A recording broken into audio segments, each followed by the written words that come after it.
Welcome to Sasi official. SK உடைய 26வது படத்தோடைய ப்ரொமோவே பார்த்தீங்கன்னா ஒரு ட்ரெய்லர் மாதிரியே போட்டு விட்டுருக்கானுங்க. சேயோன் அப்படின்னும் பொழுது அது ஒரு முருகரை குறிக்கிற ஒரு விஷயம். இதை தாண்டி இது ஒரு பக்தி படமா, இதுல விஜய் சாரை வம்புக்கு இழுத்திருக்காங்க அப்படிங்கிற மாதிரி செய்திகள் வந்துகிட்டு இருக்கு. அப்படி எந்தெந்த விஷயத்துல விஜய் சாரை இழுத்திருக்காங்க, கமல் சாரோடைய விருமாண்டி படத்தோடைய ரெஃபரன்ஸ் இதுல இருக்கா அப்படிங்கிற நிறைய விஷயங்கள் இந்த வீடியோல பேச போறோம். நீங்க இன்னும் நம்ம சேனலை சப்ஸ்கிரைப் பண்ணா சப்ஸ்கிரைப் பண்ணிட்டு வீடியோ லைக் பண்ணுங்க. தினமும் 8 மணிக்கு நம்ம சேனல்ல சினிமா சார்ந்த ஒரு அப்டேட் வந்துடும். சரி, ஃபர்ஸ்ட் எடுத்தோடனே சேயோன் அப்படின்னும் பொழுது முருகரை குறிக்கிற ஒரு விஷயம். படம் முழுக்க பாத்தீங்க அப்படின்னா முருகர் பத்தி தான், முருகர் சில விஷயங்கள் வரும் அப்படின்ற மாதிரி நினைச்சோம். ஆனால் மதுரை பக்கத்தில் அங்கே விருமாண்டி கோயில், அந்த விருமாண்டி சாமி பற்றின நிறைய விஷயங்கள் இதில் வரப்போகுது. பட் அதை படம் பார்த்தா தான் நமக்கு தெரியும். ஏன்னா பக்தி அப்படிங்கிற சில விஷயங்கள் ஸ்டில் கொடுக்கும் பொழுது பார்த்தீங்கன்னா முருகரை வச்சு தான் பேக்ட்ராப்பில் முருகருடைய அந்த டிசைன்லாம் இருக்கும். முடி மீச கீசெல்லாம் எஸ்கே கரெக்டாக மாற்றிருந்தாங்க. எஸ்கேவுடைய 26வது படம். அவருக்கு பராசக்தி 25 பெரிய அளவில் கை கொடுக்கல. அந்த சுதா கொங்கரா ஏதோ தமிழுடைய மொழி போர் வீரர்களை வச்சு ஒரு படம் எடுக்கிறதா சொல்லி எஸ்கே நம்ப வச்சு கழுத்தை அறுத்துட்டாங்கன்னு தான் சொல்லணும். ஏன்னா அவங்க மேலே இருக்கிற நம்பிக்கையில் அவங்க நடிக்க வந்தாலும் இது இந்த தரப்பு ஓட விடலை அப்படின்லாம் சொல்லிட்டு இருந்தாங்க. உண்மையில் என்னன்னா கதை சொதப்பல், அவ்வளோதான். சிவகார்த்திகேயனுடைய இன்ட்ரோ, இடைவேளை, அதுக்கப்புறம் கிளைமேக்ஸ். சிவகார்த்திகேயனுக்குன்னு அந்த ஸ்கிரிப்டில் இருந்த ஒரு சில நல்ல விஷயங்கள்னு சொல்லலாம். பாக்கி இடையிலலாம் கதையை எங்கெங்கேயோ கொண்டு போய் கதையை சொதப்பி தான் வச்சுருந்தாங்க. போர் அடிச்சிச்சு, அவ்வளோதான். நீங்கள் என்னதான் உண்மை வரலாறு எடுத்தாலும் அதை சுவாரஸ்யத்தோடு அவங்க சொல்ல தவறிட்டாங்க அப்படிங்கிறது தான். அதை சொல்லிவிட்டு அதுக்கப்புறமேட்டுக்கு தேவையில்லாமல் தளபதி விஜய் ஃபேன்ஸையும் வம்புக்கு இழுத்து விட்டாங்க. அதோடைய விளைவு இங்கே பெரிய அளவில் இந்த ப்ரோமோ வீடியோ பார்க்கவும் கீழே போய் பார்த்தீங்க அப்படின்னா போட்டு வறுத்து எடுத்திருக்காங்க. சரி, அது ஒன்றா பார்க்கலாம். சரி, இதில் கமல் சாருக்கு ஒரு பில்டப் கொடுத்துருக்காங்க. அதாவது யாரையா கடவுள் இருக்குன்னு சொல்கிறவனா அடிச்சா கடவுள் இல்லைன்னு சொல்கிறவனா அப்படிங்கிற மாதிரி வருது. அங்கே தான் கமல் சாருடைய பேர். சாமி ஆடுறதே அவன் தான்யா அப்படின்னும் போது அங்கேயும் அவருடைய பேனர் கமல் சாருடைய பேர் வருது. அந்த மாதிரியான சில விஷயங்களை பில்டப் கொடுத்துருக்காங்க. இது தாய் கிழவியோடைய டைரக்டர் தான். அதாவது எஸ்கே ப்ரொடக்ஷனில் இப்போ அந்த படத்தை எடுத்திருக்காங்க. அவர் மேலே உள்ள நம்பிக்கையில் 2வது படம் கொடுத்துருக்காரு அப்படின்னு நம்ம வச்சுக்கலாம். ஸோ அதுதான் 2வது படம் ஒரு படம் தயாரிப்பு, இன்னொரு படம் இயக்கம் அப்படிங்கிற மாதிரி கொடுத்துருக்காங்க. எஸ்கேவுக்கு கமல் சார் பேனரில் இது 2வது படம். கமல் சார் இவர் மேலே பெரிய நம்பிக்கை வச்சிருக்காரு அப்படின்லாம் சொல்லவே முடியாது. அவருக்கு தேவை வருமானம்.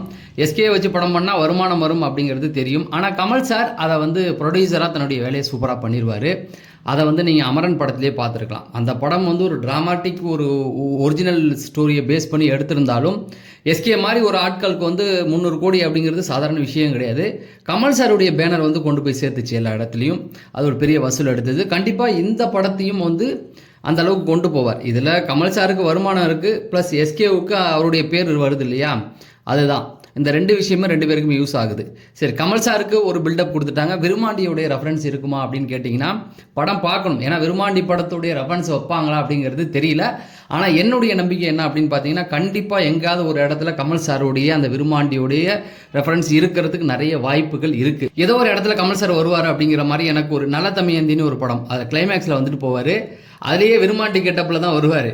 சொல்ல முடியாது, இந்த படத்துலையும் வரத்துக்கு நிறைய வாய்ப்புகள் இருக்குது. ஏன்னா கமல் சாரோடைய பேனர் இது ஒரு பெரிய ட்ராமாட்டிக்கோ இல்லை அவார்டு மேக்கிங் படம்லாம் கிடையாது இல்லையா. அதனால் கமல் சார் நினச்சாருன்னா கண்டிப்பாக வரணும்னு நினச்சா போயிடுவார், அவ்வளோதான். கொஞ்சம் அதை பொறுத்து இருந்து தான் பார்க்கணும். அதில் மேடி நடிச்சிருந்தார், இதில் எஸ்கே. சரி, அதாவது நலத்தமேந்தி படத்தை சொல்கிறேன். அந்த டைரக்டர், அந்த படத்தில் நடித்த அந்த ஹீரோயின் தான் இப்போ டாக்ஸிக் படத்துடைய டைரக்டர்.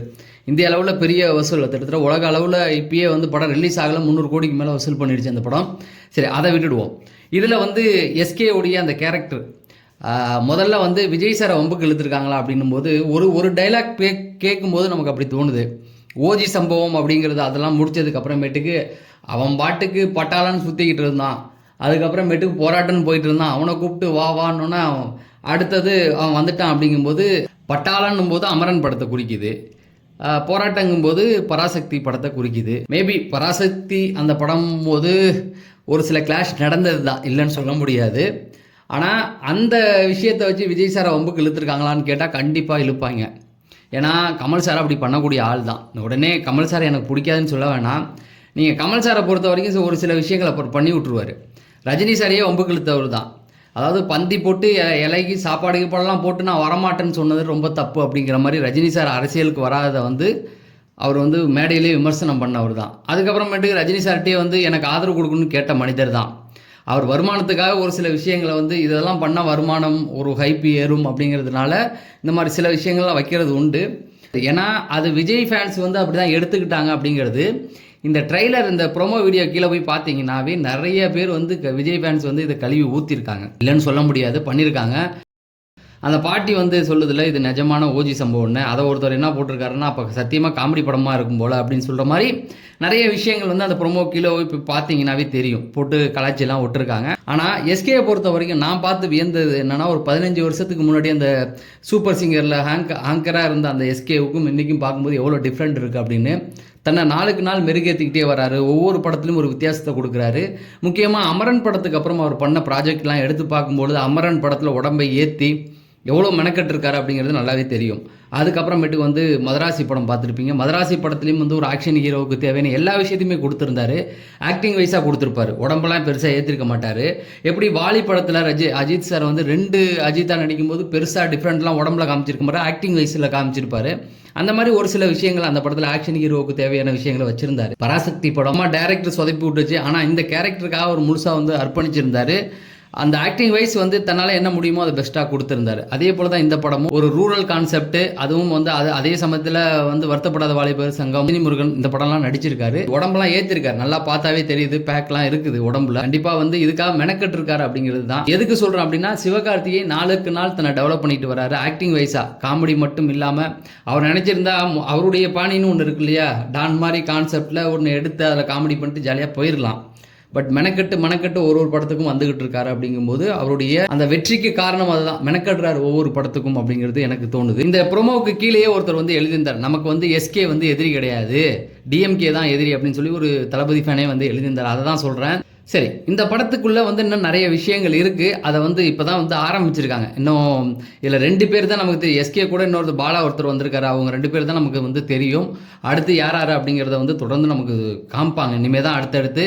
ஆனால் இந்த படத்துடைய மிகப்பெரிய வெற்றியை நான் பார்க்குற சந்தோஷ் நாராயணன் கிட்டத்தட்ட வேற லெவல் சம்பவம் பண்ணக்கூடியவர்.